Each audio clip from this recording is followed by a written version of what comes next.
Alhamdulillah, like I said, we have a few new community members that told you who they were. And inshallah, today we're going to do the Tafsir of Surah Al Asr, is it? And inshallah, Shoaib's going to take over. Thank you much. Alright, Bismillah ar-Rahman ar-Rahim, in the name of God. Just want to say Assalamu alaikum first of all. Wow, very quiet to very strong responses. Actually, we're having a great in here. Say it like you mean it. Alright, so inshallah, today we're going to be looking at Tafsir of Surah Al Asr, which is the 103rd surah or chapter of the Quran. I just wanted to just make sure that everyone here understands where we're coming from. You don't need to know Arabic to understand Tafsir. I've done this class a few times to make it simple enough that anyone can understand what we're talking about here.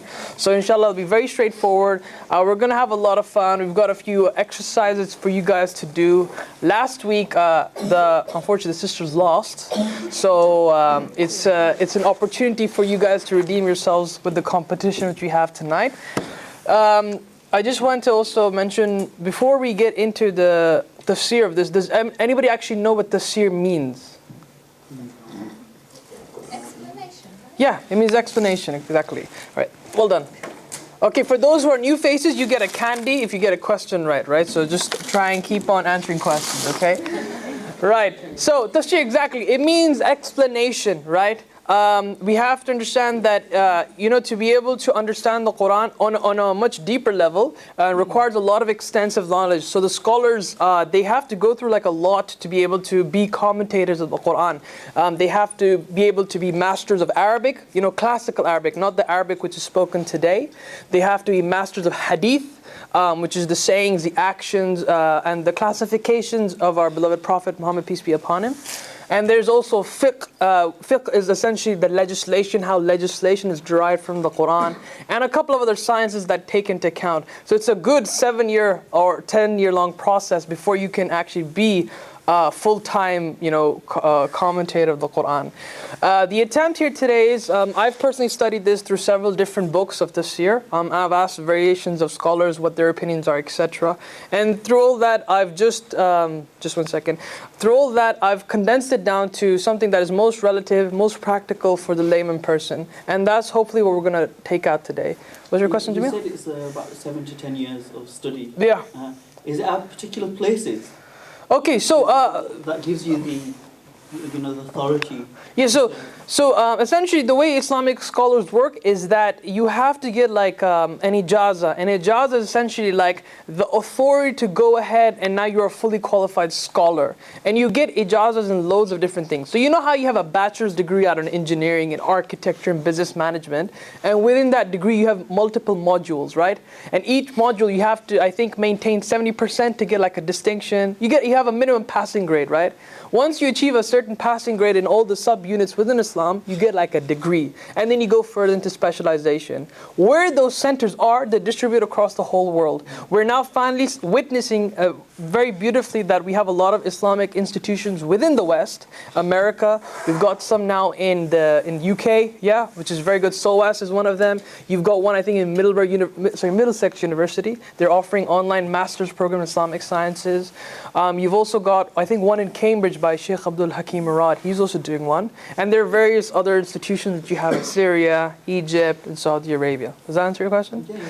Cool. So, all right. Now we can dive in, hopefully, into the commentary of the surah. But before we get into the verse, I just wanted to highlight some points about the chapter itself. Now, the first thing that I wanted to mention, God in the whole Quran, Allah in the whole Quran, He makes a lot of qasams, right? And qasam in English means oaths, right? An oath. And this is the last chapter in which God makes an oath. It is the last chapter in which God makes an oath. So, and because of this, a lot of attention is paid to this surah because it's the last thing that God will swear. So He must have left something very important for us to find, right?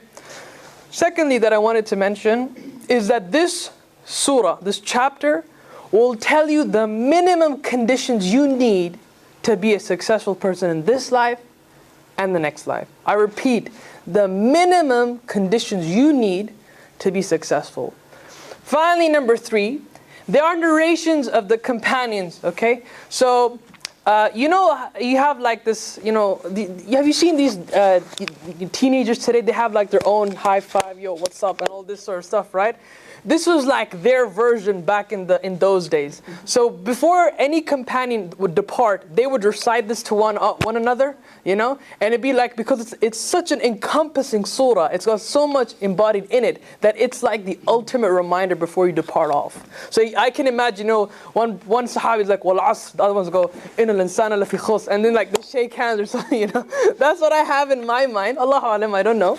But I feel like that's adding a lot of value to the chapter of the Quran. So, that's the pre-commentary. We'll start off with the first verse, okay? By the way, just wanted to make sure, if you have any questions, if I'm going too fast, if you don't understand anything, please feel free to raise up your hand and ask any questions, alright? So, we'll start off with the first verse, Wal Asr. Now, what does Wal Asr mean? Total silence. Huh? By time. Okay, so that's what a literal translation is, okay? Now, you need to understand that there are actually a lot of different words in the Arabic language which mean time, right? This is one of them. But Arabic is such a sensitive language that within each word you have slight distinctions. Within each word you have slight distinctions. So, there's a hadith where it says that, you know, Allah is time. So don't curse time, right? Now the Arabic word used in that hadith is dahr, okay? It's dahr. The difference between that and this is that dahr is absolute time, i.e. it has no beginning and no end. And we know that God is infinite. He has no beginning and has no end. Al Asr, however, it has a starting point and it has an ending point. So that's one distinction which you find with this word. Another thing that is encompassed in this word, and for how many people speak Arabic? Just out of curiosity, you've only got 3 Arabs. Okay, fantastic. Right. So this is a limited question. Where does the word juice? What is the word juice in Arabic? Asr. Asir. Okay, asir. Okay, asir. Well done. Who said that? Asir. You said that? Okay, both of you. So both missed. Okay. All right. Okay. So. The word juice in Arabic is asir. It's asir. It's very similar to where this word comes from, okay? Now, you have to understand, juice, asir means juice. How do you make juice? Very simple question. How do you make juice? Whoa. Hang on. Okay, one person at a time. I don't have 4 ears. Right. By extracting the liquid out of them. What is this scientific jargon? Literally, what do you do to the fruit? Squeeze it. Squeeze it, excellent. You squeeze the fruit, right? And then the liquid comes out, right? And once you squeeze it, it's a very simple process, right? It's very quick. That's another implication that's attached to this word. It is time that is running out very, very quickly, right? Something that is running out very quickly. So immediately in the beginning, God is trying to represent like a national alert, like red sirens on. You are running out of time. Okay? Now just one moment of reflection, just to carry on. I told you that asir means juice, and you get juice from squashing fruits. Okay? If a fruit, whoa, what happened here? Oh, if a fruit is naturally sour, will the juice also be sour? Yes. Who said no? Okay, I think we need to go back to kindergarten here. Okay, so yes, okay, so if the fruit is sour naturally, obviously the juice is also going to be sour, right? And if the fruit is sweet, the juice is also going to be sweet, okay? So there's no point of return. Whatever you are naturally, you become. Now for us, I'm talking about us, right? We are being squeezed by time. And the liquid, the result which is coming out of this life will be presented in the next one, okay? Now, just because you've done bad your whole life, right, okay? Does that mean you'll always be a bad person? No, you can change, right? And God even says, once you make that change, and when you repent to God, He will convert all your bad deeds into what? Good deeds. So That's one beautiful reflection that you get off this verse. Right? You're not like fruits. That's the end take-home message. You're not like fruits. Another thing that I wanted to mention. We have a very famous scholar in the Islamic tradition. His name is Sheikh Imam Ghazali. Call Imam Ghazali, okay? Very famous scholar. And he's a very big intellectual, especially in the religious sciences, especially the sciences of the heart. He has a very famous piece of work called Ihya Ulumuddin, which is the revival of the religious sciences. But that's not what I wanted to talk about. He has a book called Alchemy of Happiness, right? And it's a book that really looks into the introspection of the person. And in this book, he had a very interesting analogy about time. He said that imagine that you've got 24 hours in a day, right? Imagine each hour is translated into a box in the next life. And in each hour, you can do one of three things. You can do good, you can do bad, and what's the third option? Anyone? Nothing. Huh? Do nothing, neutral. Something that is neutral, okay? Sleep, okay. Right. So, if you do something good in that 1 hour, right? When you open up that box in the next life, right? You'll feel very happy. You'll find treasures because you've invested in the right things. If you did something bad in that hour and you open that box in the next life, you will feel repulsed by all the evil and disgust which you find in that box. This is his analogy. And then, if you did something neutral, something that's neither good nor bad, and you open that box in the next life, you'll start crying. Because you realize then that that was a wasted opportunity. Right? But I want to extend this analogy a little bit further. Okay? We said, from three things, you have one shot to do a good deed out of the three. So 33% shot of doing a good thing. You with me? Yes? 1 out of 3, 33%. Yes? Or is it 45 or 50 in this country? No, it's 33. Right, 33%. Now, within that 33%, I told you, you'll open up a box of treasures. Now, for those of you who watch movies, astaghfirullah, right? For those of you who watch movies, right?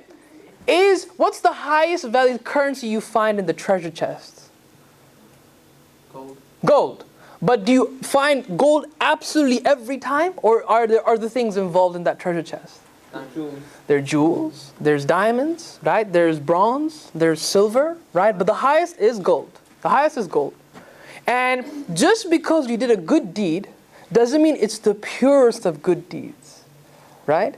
You have to make sure that the stronger your intention is for the sake of God, the stronger the value it is for the sake of God. So if you're doing something good, but your intention isn't there purely for the sake of God, it's going to probably I don't know, a necklace, a pearl necklace probably, down the low scale. Maybe you improve it up a bit, maybe, silver level.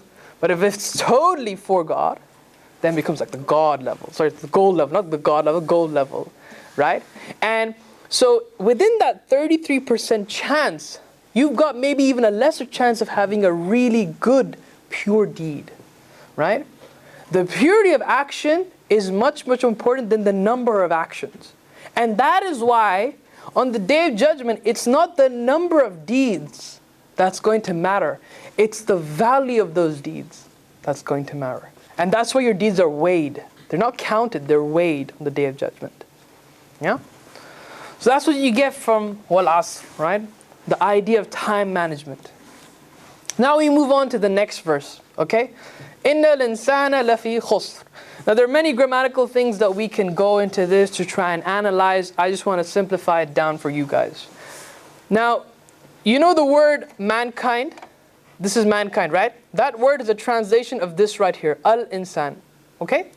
For those of you who know Arabic, al-insan captures two meanings in one word. It captures the meaning of the individual person, as in every single one of you, that's the individual. And it also captures the meaning of the collective, i.e. all of mankind. Okay? So you have the complete collective and the complete individual. Okay? Now let's analyze this, because this is a very interesting word, right? We acknowledge that we have problems, okay? Mankind does have problems, right? Big time. Okay? Let's look at problems on the collective level, right? What are some of the collective problems that we acknowledge exist today? Hands up. Remember, hands up, hands up, hands up, hands up. War. Okay, very good. You have a very glum life. Okay, so yes. Pollution. Huh? Pollution. Excellent. Okay. What else? Huh? Famine. Famine. Okay. Right. Anything else? Disunity. Huh? Disunity. Disunity. Well done. Okay. Greed. Greed. Okay. All right. Anything else? Yep. Exploitation. Well done. That's a comeback from your it's called juice doesn't get sour. Okay. So okay. So we've acknowledged we have all these collective issues, right? We've acknowledged, right? But is it always necessary that all these collective issues affect us all the same individually? So if poverty is a problem, we know that that's a collective problem. But does it affect all of us the same individually? No. 50% of the world is suffering from poverty. The other 50% is not. It doesn't affect, right? Let's go to the other extreme, the individual level. All of us have personal issues. Yes, all of us have personal issues. We have no problem, accepting that. Some of us may have a problem with, drugs. Some of us may have a problem with, alcohol, or whatever the case, right? But that doesn't reflect the collective level, right? That doesn't reflect. So here's an interesting question for all of you. When does the individual problem and the collective problem overlap? When your problems begin to affect another individual. So like for instance, if you're a drug addict and it's affecting members of your So your one drug problem is affecting the entire world? I'm talking about both. It starts affecting other people. Okay, so not to the extent of the entire world. But it's suddenly got an impact on other people. Okay. One thing that affects both, you individually and the entire world, yeah? I'd say war because you'll have a particular country, Yeah. and then like you said, the UN, there's disputes that should we get involved. That's why you've mentioned war as an answer. I feel sorry for you at the moment. I would say hatred. I'm kidding. Well done, that's a good attempt. Okay, but it's not war because you can have people in the middle of Africa who've never heard the war. They're chilling in their Cuban houses. Yes? Hatred or Huh? nationalism. Sorry? Hatred or nationalism. Hatred or nationalism, but that still doesn't reach all corners of the land. Think about it, guys. Think about it, guys. Something that affects the whole world and you and all people individually and collectively face this issue. What is it? Huh? Oh my days, man! Like one at a time. Yes. Is it religion? Religion? No, not necessarily. Sunlight. Huh? Oh, whoa. Okay, right. Not really. Sort of. Sorry. What's the starting point of Day of Judgment? Huh? After that? Huh? Last hour. What do you mean last hour? Last hour. Huh? That's what the Last hour. That's what she said. Day of Judgment. But what is the starting point of the last hour? What is the starting point of the Day of Everyone Judgment? faces death. Yes, there we go. The gloom person got it right again. Excellent. Okay. War, death. Okay. All right. It's death. Right? It's death. Okay. Look at listen to these three titles. Astaghfirullah, we shouldn't watch movies, but there you go. Armageddon, Day of Judgment, Independence Day. All end of the world scenarios. All of them are end of the world scenarios, okay? Now, in the beginning of those movies, right, you will see all these political tensions. Russia has problems with China, and China has problems with America, so on and so forth, okay? But when that meteoroid is coming towards planet Earth, right, suddenly they show pictures of people in Africa looking up in the sky, Chinese people looking up in the sky, and American people looking up in the sky. Everybody's looking in the sky. All the political problems, everything is dissolved. And that is when you're both individually and collectively in the same problem. Right? And that's what this verse is trying to capture. This statement is saying, indeed, all of you individually and collectively are in loss. And you all are going to face one of two things. It's going to affect everyone. In Plato, he has a case study called the Apology. It says that man is affected by two grievous losses.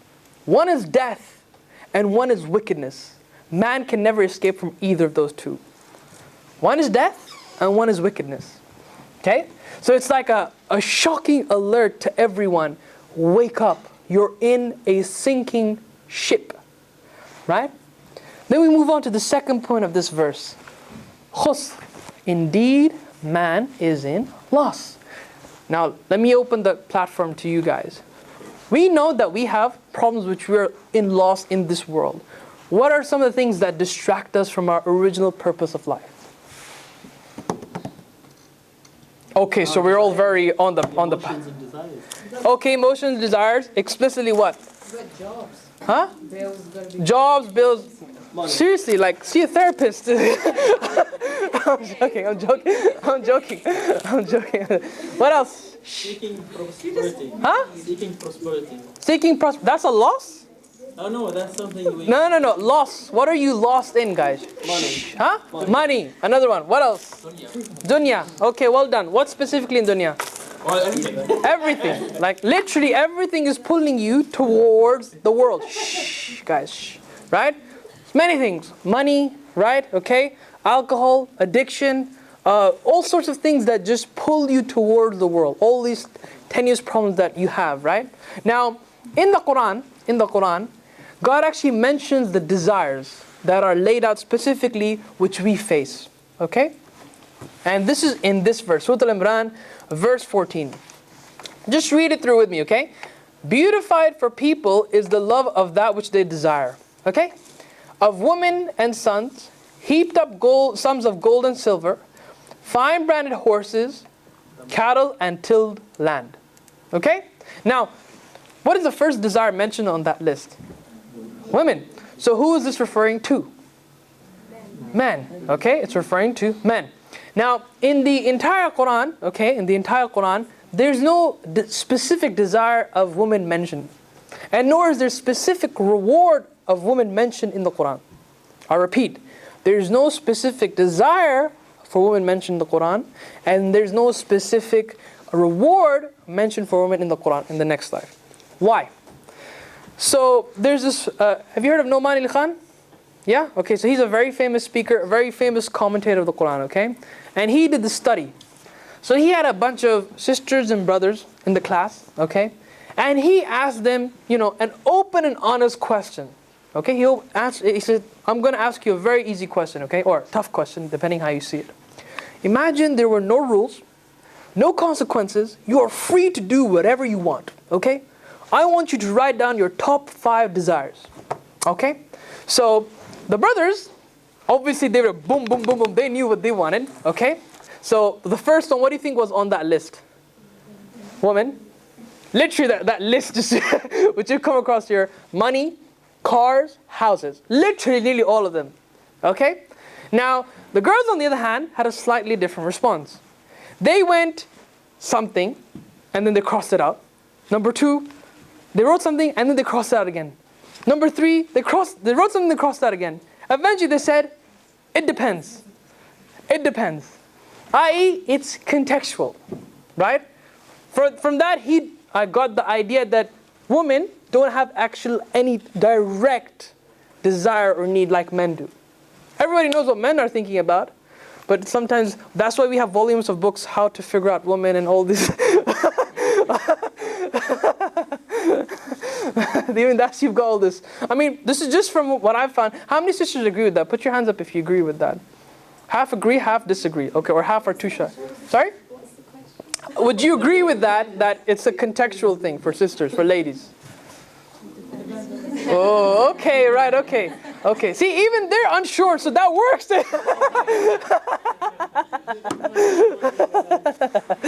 Right. So, I mean, okay. So, I mean, that's one way of explaining it, right? Now, if you look at the second one, sons, obviously when you get older, if you look at our parents especially, they love to talk about us as if we're their pride and joy. I mean, especially from the Indo-Pak region, whenever guests come, okay, it's like, oh, my son, he did the PhD and all this, So they always love to show off about their kids. It's a common fact, right, once you get older. The next one on the list is wealth. Obviously, wealth drives people crazy. But unfortunately, wealth is the thing that's really driving the greed of this entire world at the moment. We're only 1% as supervising the elite form of living, and the rest of the 99% are suffering because of that, because everyone wants to heap up all the gold.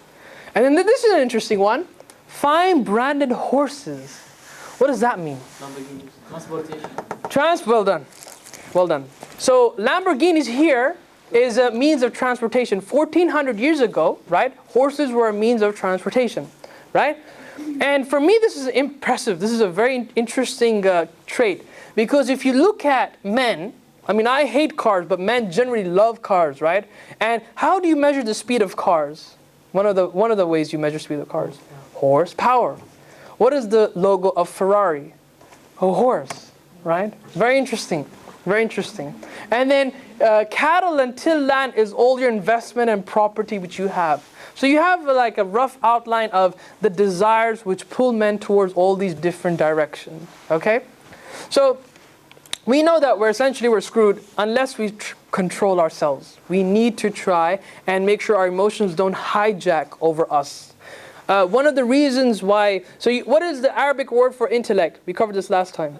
Aql. Okay? Aql means intellect or rational.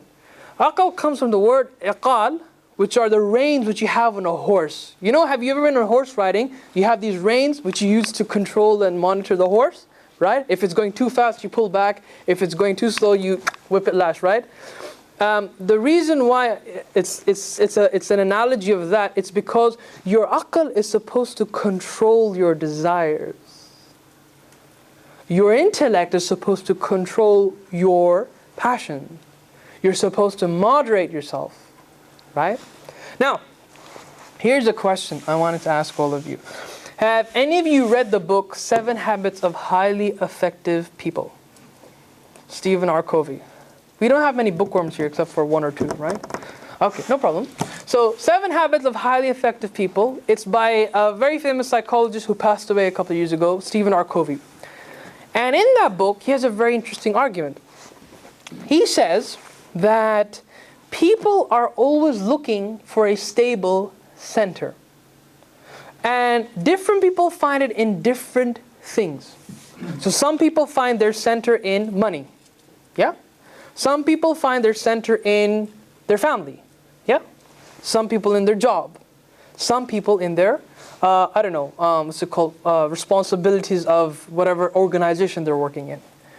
Now, the problem with that, he concludes, is that all those things are temporary. So as soon as a person who has a stability of wealth, as soon as they start losing money, what happens to them? They get like a midlife crisis. Same as what happens to when a family member dies to one who is family orientated, and so on and so forth. You get the understanding.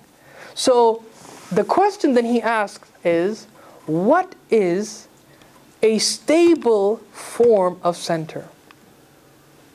Any ideas? Whatever you have control over. Whatever you have control over. Is that really necessary to have control over? Relation with Allah. Relation with Allah? Okay. He argues that the thing that is most stable is something that is always permanent. And something that is permanent are principles. Principles don't change. Principles are always fixed. So, look at the Bible, for instance. Treat your neighbor like you'd want to treat yourself. Right? We have that same principle in Islam. Love your brother like you love thyself. You have not completed your faith until you love for your brother what you love for yourself. Same principle. Now, where do we get our principles from? Wow. Where do we get, Morality. Morality. From which book do we get our principles from? Wow, well done, okay. From the Quran, right? And who is the Quran trying to connect us to? The big man, right? And he is eternal. He is always permanent. And when you have that permanency in your heart, no matter what happens to you, you will never budge. Absolutely. Because everything around you is what? Temporary. But God is permanent. And reaching that state is a very hard thing to achieve. Because whatever happens around you, you have to submit to whatever He decreed for you. There's a hadith where the Prophet Muhammad, peace be upon him, he said that the believer is constantly in a reward gaining state. He says that life is divided always between two states. When your life is easy and you show gratefulness, you get rewarded for that. And when your life is tough and you show patience, you get rewarded for that. Right? And how do you maintain that relationship? Is through that stability in God. Right? Now look, here's something that I wanted to explain to you. The only way that can happen is once you start having faith. Right? What's the first condition? Everyone is in law except for those who have believed. إِلَّا الَّذِينَ آمَنُوا. And you know where the word amanu, where the word iman comes from? It comes from the word amana, which means peace and tranquility. Where no matter what happens to you, you have that peace stuck in your heart. You have that peace firm in your heart. I'll give you a very beautiful analogy. Understanding from the seerah. So the Prophet, peace be upon him, he is referred to in the Quran as mercy to mankind. Right? He's known as mercy to mankind. Okay? Who were the group of people who witnessed that firsthand? What's their name? The Sahaba, yeah, the companions. Okay? They witnessed that firsthand. Out of all the companions, who was his best friend? Abu Bakr. Okay? So who had the most right to be emotionally crippled when he passed away? Who had the most right? Abu Bakr. Okay?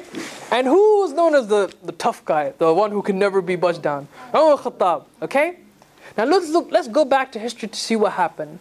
When Prophet Muhammad, peace be upon him, when he passed away, right? Who completely lost it?